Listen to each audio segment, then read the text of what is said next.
It's interesting. When I was really young, starting out, I was looking for answers to leadership, and you look up in Webster's dictionary leadership, and It says one who leads. Helpful. Really helpful. I believe that leadership is really a skill of influence. It is the most important skill that any human being can master. And I don't think of leadership as a position. I see it as a skill, a tool that all of us have to have. In other words, the quality of your life, I really believe, comes down to your level of leadership. Other people don't have to follow you to be a leader, but you have to live life on your terms. And the first person you have to influence is yourself. Whether you're fit or fat, whether your kids are, on drugs or not, it's who has more influence, the guy on the street corner or you. Whether you're fit or fat is, can you influence your own hands, your own body, your own mind to do what's necessary? So I think to be able to influence the thoughts, the feelings, the emotions, and the actions of another human being, that's what leadership is. And quality leadership, obviously authentic leadership, is one where it's servant leadership. You're looking to influence those thoughts, feelings, emotions, and actions for a greater good, not just for yourself. And I think the people that master that are the people that you know about. I mean, they're captains of industry. They're people that are celebrities because they've learned how to influence people. They are some of the greatest teachers, some of the greatest scientists, because you can't just come up with ideas. Ideas will die on your lips unless you become a person of influence. And that's what leadership is. What's the third key? Well, that third step is you got to get a role model that inspires you and really shows you the way. One of the biggest things that'll change you once you're mentally and physically strong is you need to believe. You need to not just have a sense of certainty, but you got to believe that there is a pathway to get to where you want to be. Whatever it is you want to change, whether it be your body, your mind, your emotions, your finances, your relationship, you need a role model. So, for example, last October, I realized I only had a few minutes to be on television. How do I get these people that think they've lost their nest egg and it will never come back to not just think I'm being positive, but show them a real example? That's what a role model is, I should say. It's a real example. So I thought, well, the best example is just show them history. So at that time, they interviewed me and they said, well, many stocks have gone from $80 and the last few months they're down to $8. And I said, well, let me tell you the good news and the bad news. Some of those $8 stocks are going to be $5 or $2 or $1. Many of them are going to go to 75 cents. People want to hold back and saying, well, that's not very positive. I said, well, here's what's positive. If you study the patterns of history, if you look back to what happened in the 1930s, if you see what happened in the 1970s, during that time as well, when the market went through this huge crash in the Depression or in the 70s, there was a period of time not that long afterwards when there was this big growth. An $8 stock that went down to $1 or 75 cents didn't make it back to $80 right away. That took decades. But a 75-cent stock that had been $80 or 50 or 60 would go from 75 cents to $5 literally in a month or two or three. It's happened twice before. It's happened during the same pattern. There's a role model for this. That means you would go from 75 cents to $5. That's a 2,000% increase. That's a greater return than most investors will see over their entire lifetime. And it can happen in 2 or 3 months. You can make it back. Now, I said, but I don't know if now's the time to jump in. I just know that time is coming. You got to study it. And then, I told investors, look at Sir John Templeton.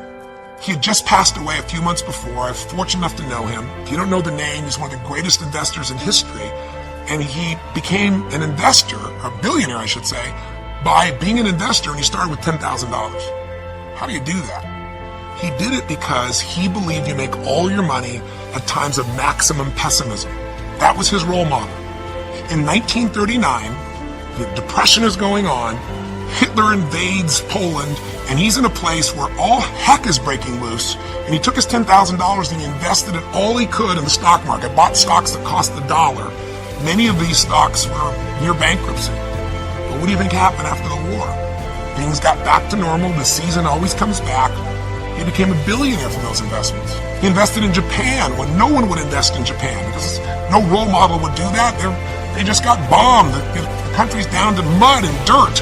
He bought things for pennies that grew and he sold them for a huge profit. If you're looking to make your business successful today and you're trying to think, how do I do this in this tight economy? Look around at role models. Who around you is still doing well? There are people. You just got to find them. You have really decided that within this next hour, you took some step towards it. Something. A note you write. A text you send. A decision you've made. Something you do that you follow up with the action to make it real. That's a step. If you are building for the future, then you have to reimagine your strategy. This is how you're going to do it. You're going to do it through a strategy. What is a strategy? A synchronized step-by-step plan from point A to point B. Your strategy is important. You've got to fix your strategy. If you've been doing what you've been doing for 5 years and it's not working, it doesn't mean you need to give up your idea. You might need to give up your strategy. Okay, mental exercises. So, feed the mind, debate, exercise, a continual diet. You can't go too long in between the classes and the schools and the seminars and the sermons where things are being taught of value. Here's what else is important. You got to go to everything you can afford. Have a good plan, weekly plan, monthly plan to go to a variety of things. Go to a variety of things. Go to a variety of things.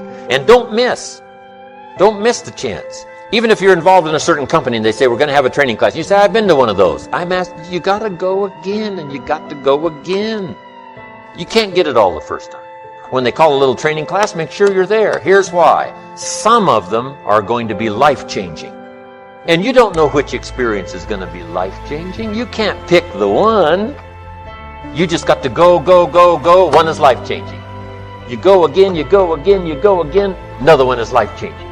The most powerful tool that you have right now in your life, in your body, is your mind. And your mind is so strong and so powerful that the Bible said it is with the mind that we serve the Lord. That's why the enemy fights you in your mind. He fights you in your mind. For as a man thinketh in his heart, so is he. The devil doesn't have to tie you up for you to be bound. He just has to tie up your head with stress, with worry, with aggravation, with low self-esteem, with pettiness, with anger, with hostility, with rebellion. And he can make you physically sick because your mind is sick. But somebody in here tonight is about to get a miracle in your head. It's not what happens that determines the major part of your future. It's not what happens. What happens to us all. The key is what you do about it. It's not what happens, it's what you do about it. And he said if you will start that process of change, do something different the next 90 days than you did the last 90 days. Like picking up the books to read. Do something different, like the new health relationship with your family. Whatever it is, doesn't matter how small it is. You'll start doing different things with the same circumstances. Since we cannot change the circumstances, but we can change ourselves. We can change what we do. Then he gave me another secret to success when he said, what you have at the moment, Mr. Rohn, you've attracted by the person you've become. What you have at the moment, you've attracted by the person you've become. Few little simple principles here. Once you understand these, it starts to explain so much. Now, sometimes it's a little tough to take, blaming yourself instead of the marketplace, taking responsibility instead of putting it off.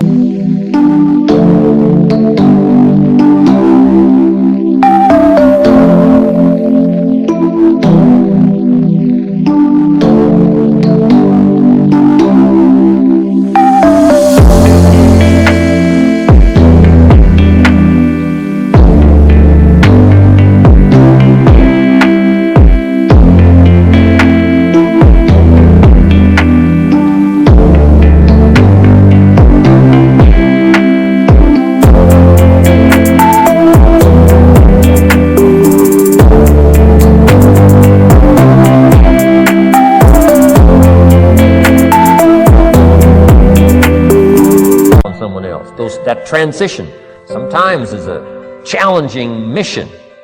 And this one was a little tough for me.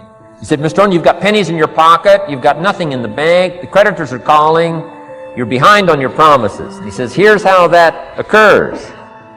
You've attracted, up until now, you've attracted the things to you because of the person you've become. Now I said, well, how can I change all that? He said, very simple. If you will change, everything will change for you. You don't have to change what's outside. All you've got to change is what's inside. To have more, you simply have to become more. And then he said, don't wish it was easier, wish you were better. Don't wish for less problems, wish for more skills. Start working on yourself, making these personal changes. And he said, it'll all change for you. I got a telephone call 5 years ago. Company said, we're ready to expand internationally. We need some help. I was sort of semi-retired, looking for the next exotic beach. They said, no, Mr. Rohn, we got a project for you. We're going to expand internationally. We could use your help. Next little while, we'll add some millions to your fortune, make it...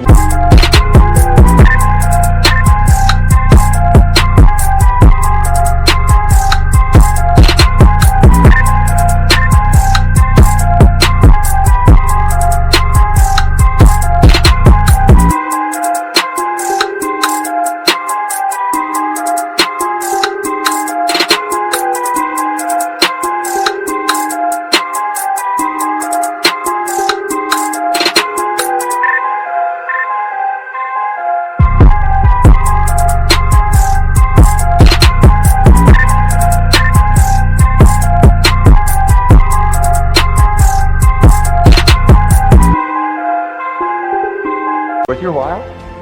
I said, okay. I thought later, isn't that interesting that they called me?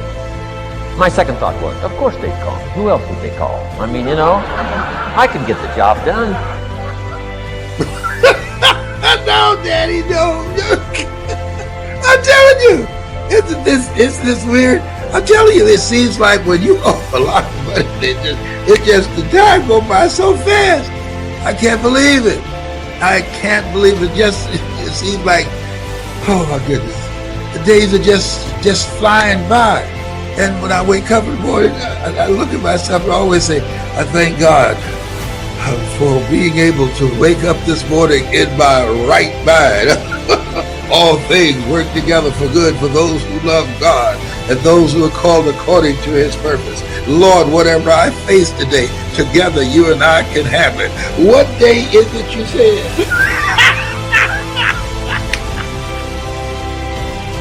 If you want to learn how to do something that you love from the confident safety of your home, seated at a computer,